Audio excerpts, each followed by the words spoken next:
Assalamualaikum warahmatullahi wabarakatuh, Ibu Eka. Apa kabar, Bu? Waalaikumsalam warahmatullahi Bu Sukma. Alhamdulillah saya baik. Alhamdulillah. Ini loh Bu, saya mau meminta waktu Ibu nih, kira-kira nggak lama kok, berkisar 15 menit saja. Boleh tidak Ibu? Ya boleh. Apa yang bisa saya bantu ya Bu? Gini Bu, jadi ada sebuah studi kasus nih mengenai murid yang melanggar kesepakatan dalam pembelajaran. Kasusnya seperti apa ya Bu? Begini Bu, ada seorang ibu guru, namanya Ibu Tati. Kita sebut saja Ibu Tati ini adalah rekan kerja Ibu, yang mana sama-sama mengajar di kelas 7, kelas paralel. Ruangan kelas Ibu Tati pun persis di sebelah ruangan kelas Ibu.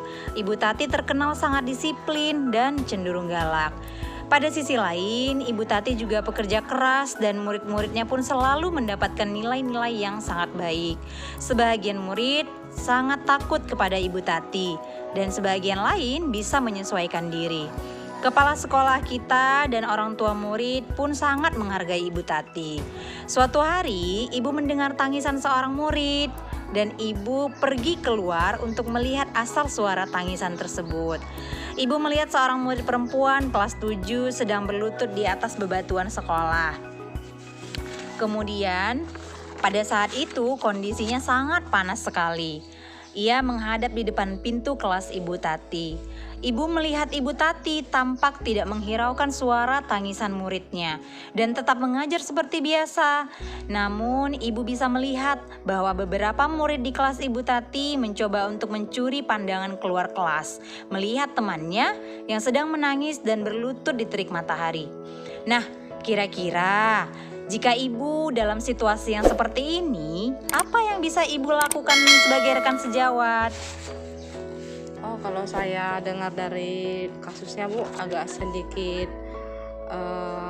gimana gitu ya. Tapi saya bisa nih berargumen tentang kasusnya tersebut, bahwasanya kedisiplinan yang dimiliki Ibu Tati itu cukup baik ya bagi seorang pendidik. Karena kita sebagai seorang pendidik itu harus memiliki yang namanya marwah ya, yang dimana itu harus disegani oleh siswa, kemudian disenangin gitu. Tetapi ada hal yang tidak baik juga yang dilakukan oleh Ibu Tati. Sebaiknya kita itu sebagai seorang guru khususnya tidak boleh menghukum siswa itu di batas kemampuan siswa. Seperti tadi itu ada siswa yang menangis menghadap depan kelas, itu sebenarnya tidak boleh hal itu dilakukan. Kita boleh menghukum, tetapi jangan sampai di batas di luar batas kemampuan siswa tersebut. Iya, berarti kalau begitu Bu, bukan hukuman ya Bu, lebih tepatnya sanksi lah ya yang harusnya diberikan kepada peserta didik tersebut ya Bu ya. Kan sanksi ini bisa kita kasih, misalnya seperti hafalan. Iya benar-benar Bu. Ataupun misalnya kita berikan dia suruh menulis ataupun yang lainnya. Nah, jangan sampai kita itu bertindak dengan fisik, apalagi dengan menghukum siswa itu sudah ada hukumnya ya Bu ya. Kemudian kita ini sebagai seorang guru bukan hanya sebagai pengajar saja, melainkan kita juga sebagai pendidik. Saya rasa itu Ibu Tati itu adalah tipe guru yang penghukum ya. Tipe guru penghukum itu tidak pernah mendengarkan alasan siswa, tetap dia hanya mengedepankan aturan ataupun kesepakatan yang dia miliki saja. Seperti itu sih kalau saya rasa. Kemudian apabila saya melihat kejadian tersebut, maka siswa yang bersangkutan itu akan saya panggil dan akan saya bawa ke kantor BK. Saya interogasi mengapa hal itu terjadi pada dia, kemudian apa sih masalahnya sehingga dihukum seperti itu oleh Ibu Tati.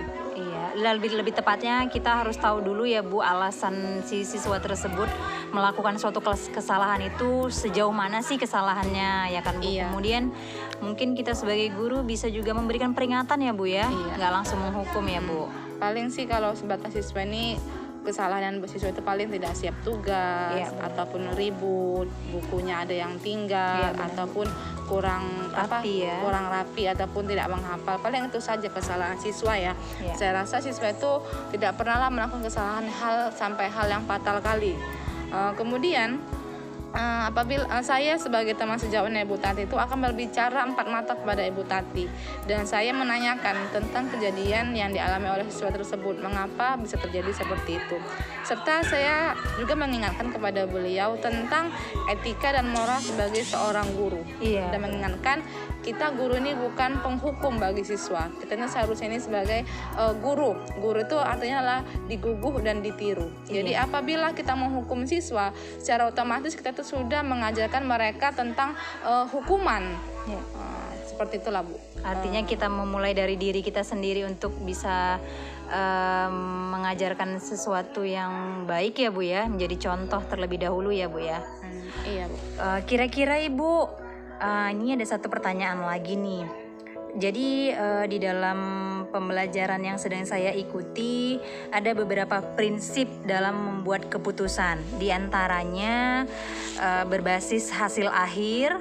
Jadi ketika kita menentukan keputusan itu kita melihat hasil dari tindakan. Contohnya dalam kondisi penentuan anak ketika diberikan nilai kelulusan, kita menentukan keputusannya itu dampaknya nanti di akhirnya bagaimana kalau anak ini diberikan nilai rendah. Kalau misalkan nanti dikasih nilai tinggi sementara dia malas belajar, dampaknya bagaimana. Itu adalah prinsip berbasis hasil akhir. Kemudian ada yang prinsipnya berbasis peraturan.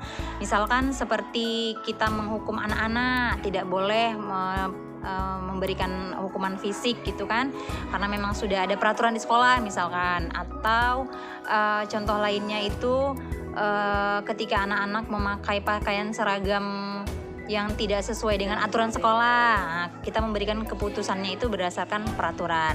Dan ada satu lagi berbasis rasa peduli Bu.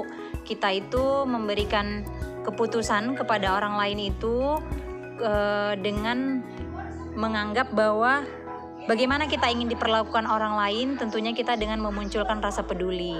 Dari ketiga itu Bu, kira-kira berdasarkan kasus ini, Ibu prinsip mana sih yang menjadi landasan berpikir Ibu untuk mengambil keputusan?